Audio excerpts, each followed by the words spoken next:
Welcome to Creative Pages with Catherine. I'm Catherine, and it's time for my Sketch With Me series featuring our Flurries of Fun collection. But it's also part of a playlist, the Welcome Winter playlist, hosted by Brenda at Rustic and Lace DIY and Krista at Krista's Crafty Life. So I am so excited to be a part of the playlist, and I hope you all will go to the description box and check out all of the other crafters to see what wintry projects they've come up with as well.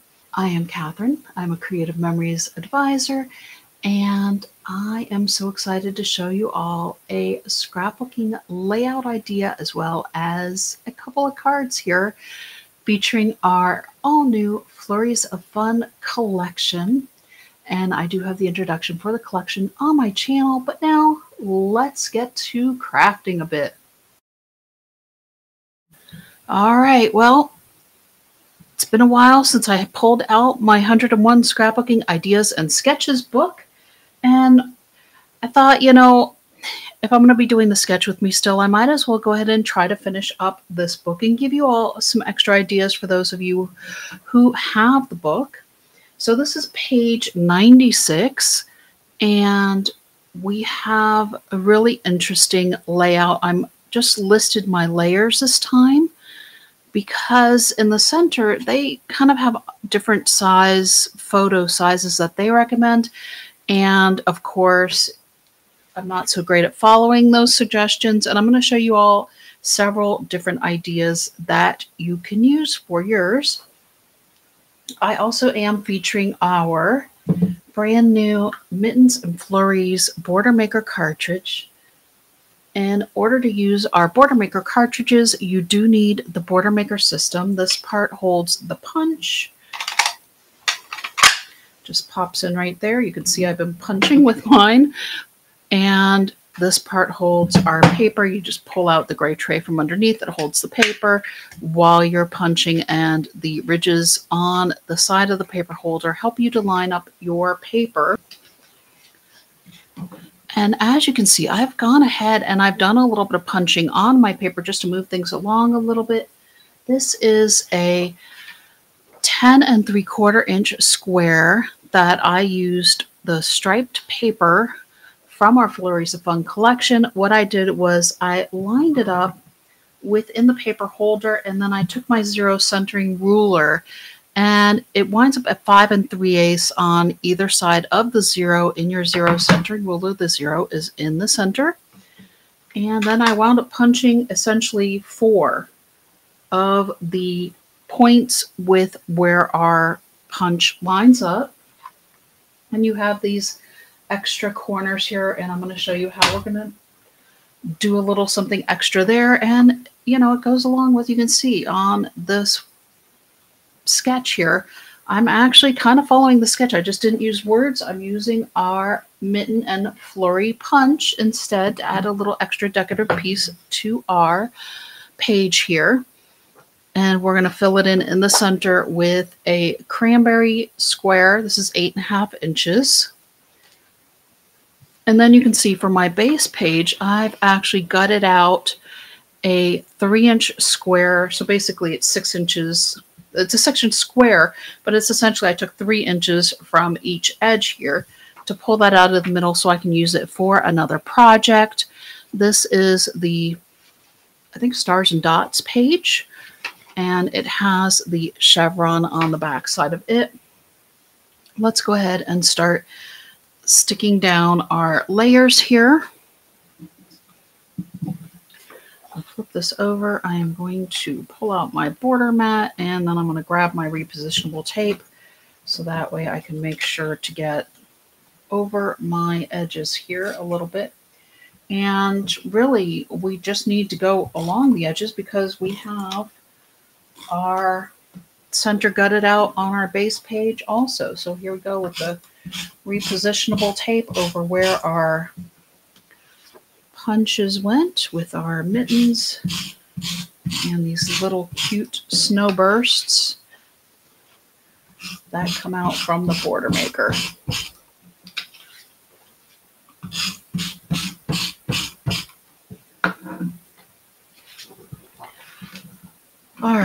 And yes, we can use our zero centering ruler to line up everything perfectly, but I am just going to eyeball it this time. I think that'll be okay. Looks pretty good. We've got starburst on all four sides. And there we go. Not too shabby. Let me grab my red or cranberry, because we do have red. This is actually the cranberry, which is a darker shade of red. Cardstock. And we're going to go ahead and center this one in the middle of our, essentially it's basically a navy kind of, I think it's the tonal side of the paper with the stripes on the back. And that looks pretty good there as well. I am actually not going to press down on the corners too much because, like I said, we're going to do a little something here at the corners.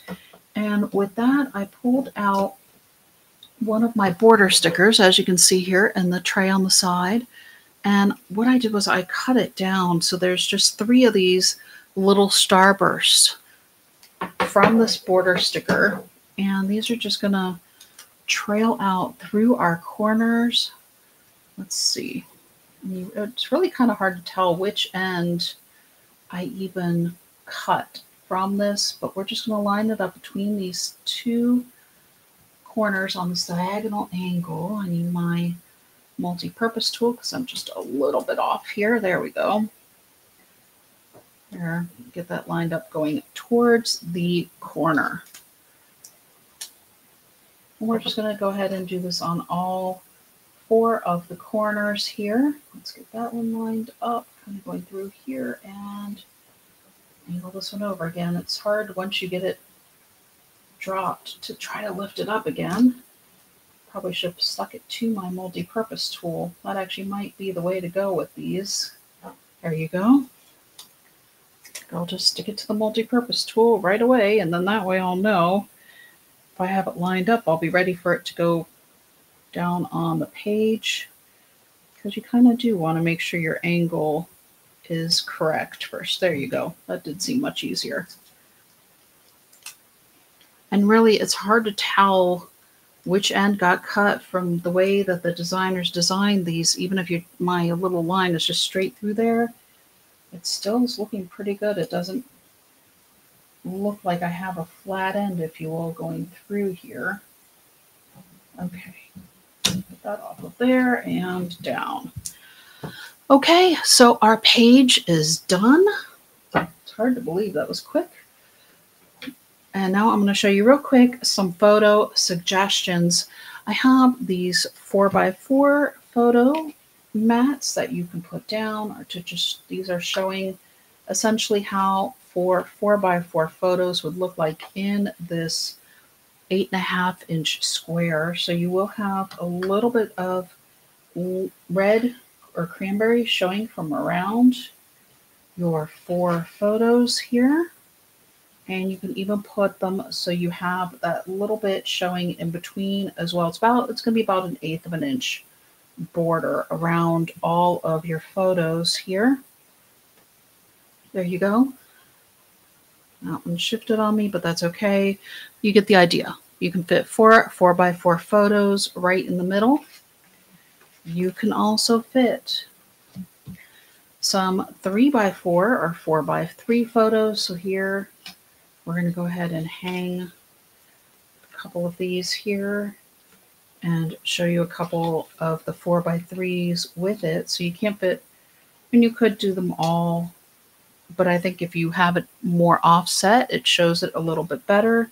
But you can also do a combination of the 4x3s and your 3.5-inch squares as well. So there you go.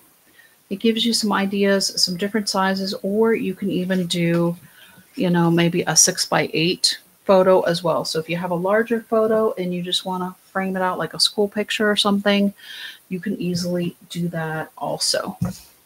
Okay, so here's the close-up, so that way you can see what those layers look like. At the corner, you can see our gloves showing through, and we'll move on to our first card. For this card, it definitely got me thinking a little bit more. I am using our white shimmer paper. I did cut it at 4¼ by 11 inches. And then I scored it at 5½, so that way it'll still fit into one of our regular envelopes. And as you can see, I went ahead and I've punched it along the edges again using the Mitten and Flurry Border Maker cartridge. I just thought sometimes I get inspired by the layouts, and sometimes my card makers want to do something similar. So for this one, I used this without the holder. I just used it as a punch. I turned it upside down. I lined up my zero centering ruler with the edge of the paper as I lined it up. And that way I knew I was centered. So here, let me show you roughly what I did. I took my, I kind of don't want to punch through, but I took my ruler, I centered it, and then I essentially lined up my punch. So basically I was holding on to both of these at the same time. You're essentially at 2 1/8 at the top and the bottom, and then I brought my ruler over. I made sure my punch would go in the whole way. I made sure that it was centered at in between the twos here because we have a 2-inch punch box on our punch. And then I went ahead and punched it on the end first. And then I went ahead and I did the top and the bottom, leaving just a little bit of space in between. So you can see where I do have this little line in between both of the top and the bottom, where I've punched in between that little star. Now, if you can line it up perfectly, go for it. You know, that's definitely up to you. My pieces that are going to go behind are mittens, just to help them pop out so you can see them a little bit better from the front. I have 2 strips of the cranberry cardstock, and this is just scraps from cutting my square for the page layout. So I have 2 that are 1 1/4 by 4 3/4. And I have one that is 1 1/4 by 4 1/4 that's just going to run through the front of the card. We're going to layer our strips coming from the edge first, and we're going to use our repositionable tape over where we've punched. So that way, again, you don't have, we're going to use our repositionable tape over our punched areas. So that way you don't see any of the tape showing through when you go to place down your red strips. And if you want to add a little bit at the end, we'll make sure we don't have any flappy edges, but let's go ahead and check this first. I guess we can put a little bit to the end here, just to help hold down our strips going across. And we want it to line up with the fold of the card, just running along the edge, the top and bottom edge of our card here. Making sure I got the correct size because they're close in size this time. Oops, we don't want that to show through the front. It's okay if you have a little bit of the white showing through on the back here, but we definitely don't want the white to appear on the edges of the front. And finally, here is this last strip going in across the back here.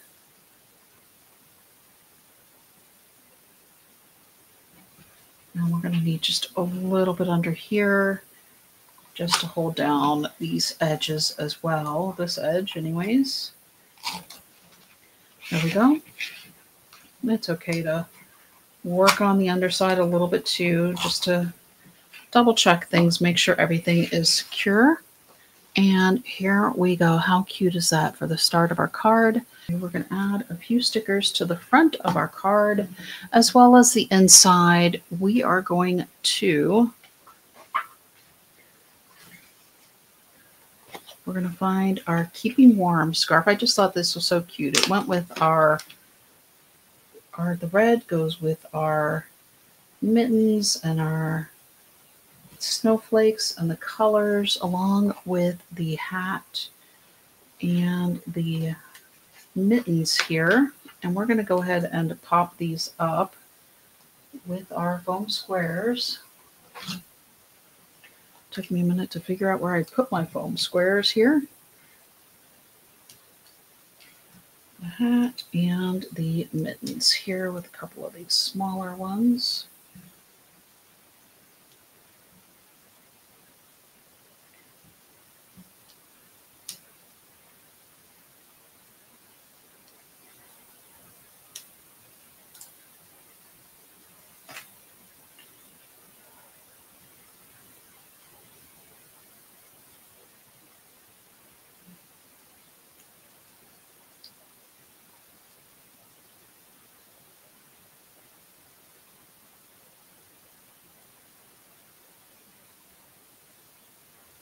All right.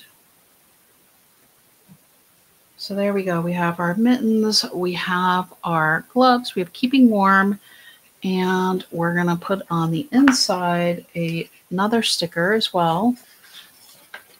And we're going to grab our Love Snow Days sticker.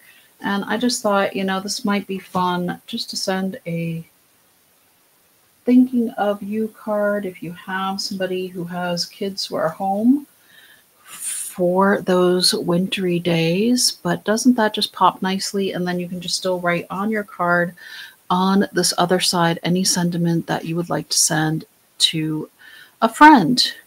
And, kind of fun, kind of cute, wintry. It definitely helps our mittens to pop, to have that extra little layer behind it as well.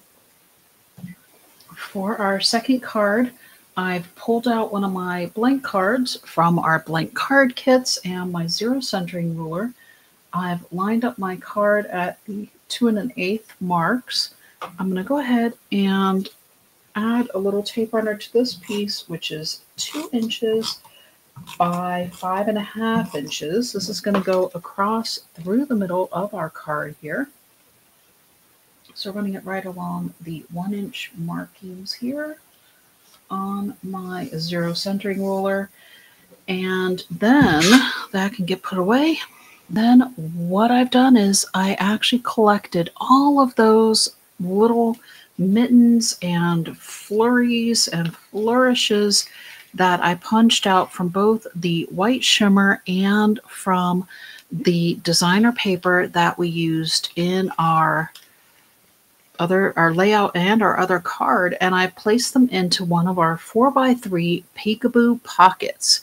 And I don't know if you're not familiar with our peekaboo pockets, just be aware that where you open the pocket, it's the opposite side is where you're going to find the clear tape that you need to remove on the back. So I think this is the trickiest part of the entire project here. There we go. Because there's clear tape on a clear pocket. And so you have to know the trick of how to pull that off. We're going to center this right here through the red part of our card.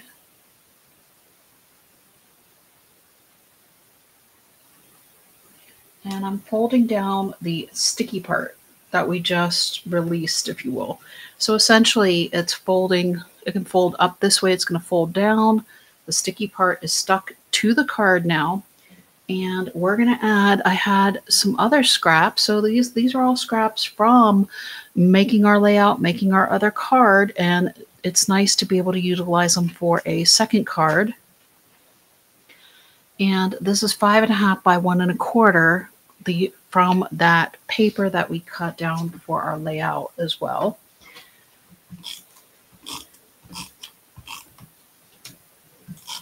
And this is just going to be a fun little shaker card. Let me get the corners with my repositionable tape. So I'm dropping everything off my desk here.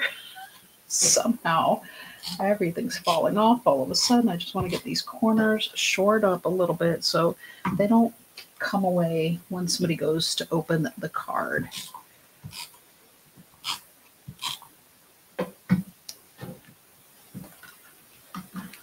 All right.